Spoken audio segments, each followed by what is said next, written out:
একটা বিরাট কৌতূহল। সন্তোষ মিত্র স্কোয়ারে এবারে কি জাঁকজমক হচ্ছে, উৎসব হচ্ছে, কি হচ্ছে, বিভিন্ন প্রশ্ন সোশ্যাল মাধ্যমে লোকে আমাদেরকে প্রশ্ন করছেন, আমাদেরকে জিজ্ঞাসা করছেন।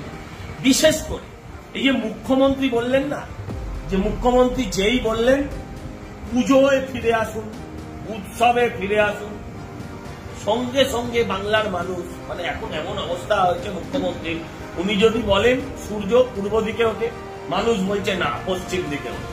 উনি বলেছেন উৎসবে ফেরো, যদিও কারোর ফেরার ইচ্ছে ছিল, তারাও বলে দিল নো উৎসব। কলকাতা শহরে অত্যন্ত জনপ্রিয় একটি পুজো সন্তোষ মিত্র স্কোয়ার, আর সেই পুজোর উদ্যোক্তা বিজেপি নেতা সজল ঘোষ। কিন্তু এবার তিনি বললেন যে পুজো হবে কি হবে না, বলে কি থিম হবে, এই সমস্ত কিছু নিয়ে এবার প্রকাশ্যে মুখ খুললেন সজল ঘোষ। শুধু এখানেই শেষ নয়, রাজ্যের মুখ্যমন্ত্রী মমতা বন্দ্যোপাধ্যায়কে সাধারণ মানুষ বিশ্বাসই করতে পারছেন না, সেই প্রসঙ্গ যেমন তুললেন, একই সঙ্গে বাংলায় ফের একবার নিষ্ঠুর ছবি দেখা যাবে নাকি সেই প্রশ্নও তুললেন।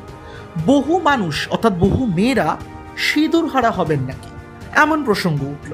বিজেপি নেতা সজল ঘোষ এবার বললেন যে পুজো হবে, কিন্তু সেই পুজোতে ঠিক কিরকম থিম হবে, কিরকম ভাবনা চিন্তা করা হবে, সেই কথাও বললেন।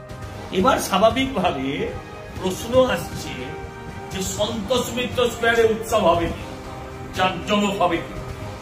বিশেষ করে তারা একটু শকুন শ্রেণীর লোক, তাদের এটা বেশি চিন্তা হবে যে সন্তোষ মিত্র স্কোয়ারে কি হবে, এত বড় প্যান্ডেল, তারা এখন কোথায় ফেলে আসবে। আমি বলছি একটু ধৈর্য ধরতে শিখুন।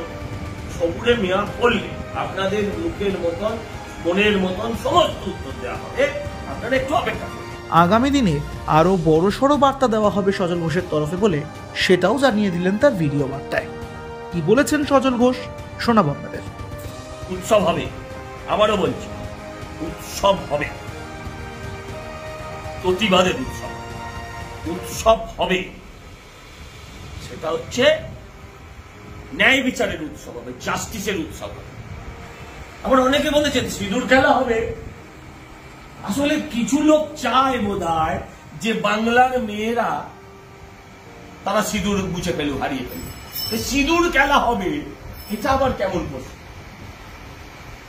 আমরা সব প্রশ্নের উত্তর দেব, ধৈর্য ধরুন। কিছু 2-1 দিনের মধ্যে আমরা আবার আসছি।